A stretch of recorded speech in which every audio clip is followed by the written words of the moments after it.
Hello friends, this video is regarding time of supply. Time of supply का मतलब क्या होता है? टाइम ऑफ सप्लाई वो टाइम होता है जिस टाइम पे हमें सप्लाई को कंसिडर करना है for the payment of GST. इसके अंदर बड़े तरीके के टाइम होते हैं एक पर्टिकुलर ट्रांजैक्शन के अंदर, जैसे कब हमें ऑर्डर रिसीव हुआ, कब हमने उसका इनवॉइस जनरेट करके सेंड किया, कब हमने उसकी पेमेंट रिसीव करी, कब उसका चेक रिसीव करा, कब वो पेमेंट हमारे बैंक अकाउंट में क्रेडिट हुई, या और भी बहुत से सिनेरियोज हो सकते हैं जिसके अंदर हमें टाइम ऑफ सप्लाई को कंसिडर करना होता है और हमें चेक करना होता है कि हमें किस हिसाब से जीएसटी का पेमेंट करना है।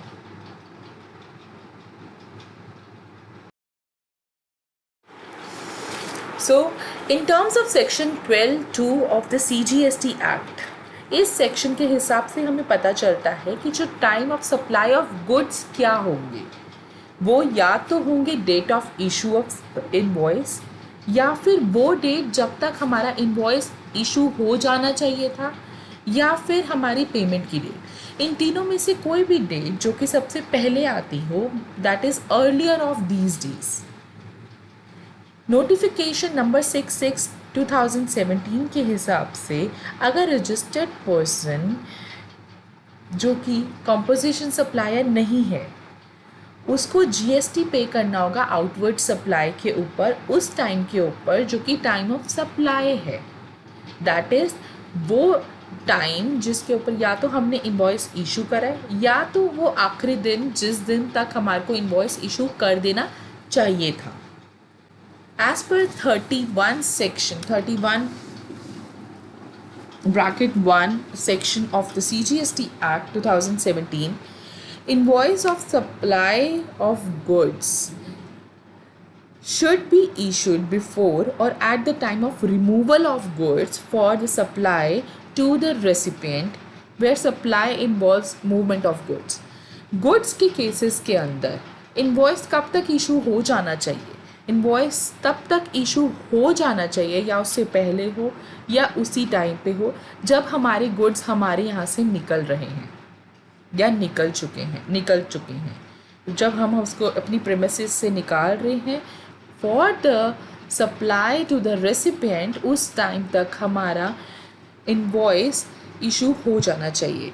और इन केस ऑफ सर्विस, एक tax invoice should be issued within 30 days of the supply of service. अगर ये इनवॉइस इशू हो चुका है इस 30 डेज़ के अंदर, तो जो हमारा टाइम ऑफ सप्लाई होगा वो होगा अर्लियर ऑफ या तो जिस टाइम पे हमने इनवॉइस इशू करा है या फिर रिसिप्ट ऑफ पेमेंट। पर अगर ये इनवॉइस इशू नहीं हुआ है इस 30 डेज़ के अंदर, तो हमारा time of supply will be earlier of जिस टाइम पे सर्विस दिया है या जिस टाइम पे पेमेंट हुआ है, इन दोनों में से earlier. As per section 13(3)(a) of the CGST act 2017, time of supply of service taxable under reverse charge, जो सर्विस जो टैक्सेबल है रिवर्स चार्ज के अंडर में, वो कब होगी? इज़ द अर्लियर ऑफ या तो डेट ऑफ पेमेंट होगा या तो 61st day from the date of issue of invoice. Okay, now this is the another case where जहाँ पे ये पॉसिबल ही नहीं है कि हम अपना टाइम ऑफ सप्लाई को डिटरमाइन कर सकें, जहाँ पे हमें डेट ऑफ इनवॉइस नहीं पता, जहाँ पे हमें बाकी सारे चीज़ें नहीं पता, जैसे कि date of provision of service नहीं पता, डेट ऑफ पेमेंट नहीं पता, date of receipt of service नहीं पता जो कि हमने बुक के अंदर रखी हो, मतलब हमें ये सारी चीज़ें नहीं पता, और हमारा जो पीरियोडिकल रिटर्न है वो भी उस इंसान की नहीं जाती। उस पर्टिकुलर केस के अंदर जो हमारा पेमेंट ऑफ टैक्स होगा will be taken as time of supply, just time पे हम टैक्स को पे करें। इसके अंदर मैं आपको एक एग्जांपल देती हूँ।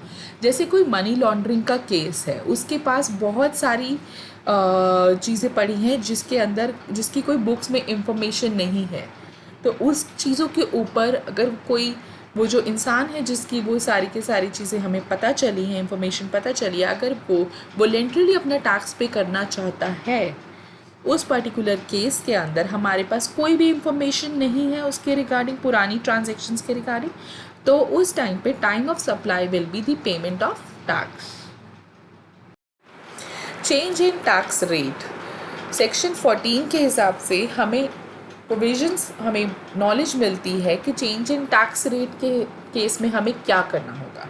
अगर हमारा टैक्स रेट के अंदर कोई चेंज है तो हमारा date of receipt of payment will be earlier of, जिस टाइम पे हम बुक्स में अपनी पेमेंट को एंटर करते हैं या फिर हमारी बुक्स, हमारे बैंक अकाउंट के अंदर वो पेमेंट रिसीव होती है, इन दोनों में से जो भी अर्लियर होगा will be the receipt of payment. However, अगर पेमेंट जो है हमारे बैंक अकाउंट में 4 वर्किंग डेज, मतलब हमारा जब टैक्स रेट चेंज हुआ उसके 4 दिन बाद क्रेडिट हुई है, उस केस के अंदर हमारा जो रिसिप्ट ऑफ पेमेंट होगा will be same as the date of credit in the bank account. उस केस में हमारा चेंज ऑफ टैक्स रेट का उस पर कोई इम्पैक्ट नहीं होगा। सेक्शन 14 के हिसाब से हमें बताता है जहाँ पे गुड्स और सर्विसेज चेंज टैक्स रेट से पहले हुए हैं पर पेमेंट जो है वो रिसीव हुई है after change in rate of tax, but invoice जो है वो हमारा इशू हो गया after the change of tax rate. उस केस के अंदर टाइम ऑफ सप्लाई जो होगा हमारा date of receipt of payment होगा, जो हमारा चेंज इन टैक्स रेट से पहले हो चुका है। ओके, ये मैंने कुछ एग्जाम्पल्स शेयर करे हैं जो कि हमारे CA फाइनल के क्वेश्चंस हैं। Hope this will be more understandable, this will help in understanding the concept in a better way. So इस केस के अंदर इस क्वेश्चन में क्या है, determine the time of supply हमें निकालना है। 8 सितंबर को हमारा कम्युनिटी हॉल बुकड हुआ मैरिज के लिए, जिसके अंदर 1,20,000 हमने एडवांस दिया है, sorry 1,20,000 is a total amount, 20,000 हमने एडवांस दिया। 10 सितंबर एडवांस को हमने बैंक में क्रेडिट हुआ है और 2 नवंबर को मैरिज हुई है। 18 दिसंबर को इन्वॉइस इशू हुआ है 1,20,000 का, जिसमें से इंडिकेट हो रहा है कि 1 लाख बैलेंस है। 22 दिसंबर को बैलेंस 1 लाख रुपए बुक्स में रिकॉर्ड किया है और 24 को हमारे बैंक में आया है वो 1 लाख। इस केस के अंदर अगर तो इन्वॉइस हमारा इशू हो गया within prescribed period which is 30 days, तो हमारा इन जो date of time of supply होगा वो या दोनों का अर्लियर होगा, या date of issue of invoice का होगा या फिर पेमेंट का डेट होगा। ठीक है, पर अगर इन्वॉइस इशू नहीं होता 30 डेज़ के अंदर तो अर्लियर किसका होगा, date of provision of service का होगा या date of receipt of payment का होगा। अब इस केस में क्या है, इस केस के अंदर जो अगर हमारा देखा जाए तो डेट ऑफ सर्विस इज 2 नवंबर, इसके 30 डेज इज़ 2 दिसंबर, मतलब हमारा ये सेकेंड केस है जो invoice has not been issued within prescribed period. तो इस केस के अंदर the date of provision of service और date of receipt of payment, इन दोनों का अर्लियर हमें देखना होगा। So answer will be advance money के लिए तो will be the advance date will be the date of time of supply, so that is 8 September. However, for the other payment, the second case that I have just mentioned, जो कि date of provision of service या date of receipt of payment दोनों में से जिसका भी earlier है, which is 2 November, जिस दिन पे हमारा सर्विस का प्रोविजन हुआ है, will be the time of supply. इसके अंदर क्या है, ध्रुव एंड कंपनी ने कुछ अपने सर्टेन टेक्सटाइल प्रोडक्ट्स जो हैं वो डाई करने के लिए भानुश्री मैन्युफैक्चरर्स को दिए हैं 16 अगस्त को।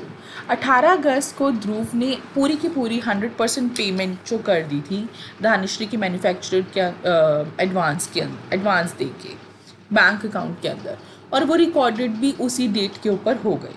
पर भानुश्री ने जो इन्वॉइस रेज करा है ना वो सितंबर की फर्स्ट वीक में करा है, अज्यूमिंग कि जो इनपुट्स जो हैं जो received back by the Dhruv and company after job work in the month of October. हमें डिटरमाइन करना है टाइम ऑफ सप्लाई। अब इस केस के अंदर अगर देखा जाए तो date of payment is in advance of the service, so which is 18th August will be the time of supply. ये सारी इंफॉर्मेशन मैं ऑलरेडी आपको दे चुकी हुई हूँ। इस केस के अंदर जो हमारी 30 डेज़ के अंदर अंदर में इन्वॉइस इशू हो चुका हुआ है, क्योंकि यहाँ पे मेंशन है कि भानुश्री मैन्युफैक्चरर्स ने फर्स्ट वीक ऑफ सितंबर में इन्वॉइस इशू कर दिया है, और सारी की सारी जो ट्रांजेक्शन है स्टार्टेड ऑन 16th August, तो 1 मंथ नहीं हुआ है, तो 30 डेज़ के अंदर अंदर में है। तो हमारा जो टाइम ऑफ सप्लाई होगा will be earlier of date of issuance of invoice, date of recording the payment in the books of accounts, और date on which the payment is credited in the bank account. So इसका earlier, so which is 18th August, on which Dhruv and Company credited 100% of the job work charges to the bank account of Bhanushri Manufacturers in advance. So next, this is the same example which I was giving. एक income tax या money laundering case हुआ है against XYZ, जो कि multi national company के अंदर काम करता है। उसके पास अनडिस्क्लोज्ड एसेट्स निकली हैं जो कि उसने क्लेम करा है कि उसकी सर्विस इनकम है। ऑन दिस बेसिस उसे GST लाइबिलिटी कैलकुलेट करनी है। ठीक है, अब इस केस के अंदर हमें कोई भी इंफॉर्मेशन नहीं है कि उसका कब कब क्या सारी ट्रांजेक्शन्स हुई हैं। तो इस पर्टिकुलर केस के अंदर the date of payment of tax is taken as the date of supply और द टाइम ऑफ सप्लाई। तो जिस डेट के ऊपर XYZ अपना GST पे करेगा वो will be the date of supply. Okay, so next question is, इसके अंदर हमें टाइम ऑफ सप्लाई कैलकुलेट करना है। 6 मई को हमने बुक करा है कन्वेंशन हॉल, जिसका टोटल अग्रीड अमाउंट इज़ 15,000। इसमें से हमने 3,000 पे एडवांस रिसीव कर लिया है। 15 सितंबर को हमारा फंक्शन हुआ है। 27 अक्टूबर को हमने इन्वॉइस इशू करा है 15,000 का, जिसमें हमने 12,000 पेबल दिखाए हैं, और 3 नवंबर को हमने 12,000 की पेमेंट रिसीव करी है। अब इस केस के अंदर हमारी सर्विस तो 15 सितंबर की हुई है, तो 30 डेज़ विल बी 15 अक्टूबर तक। तो ये सेकंड केस है जिसके अंदर 30 डेज़ के अंदर इशू हमारा नहीं हुआ है इनवॉइस।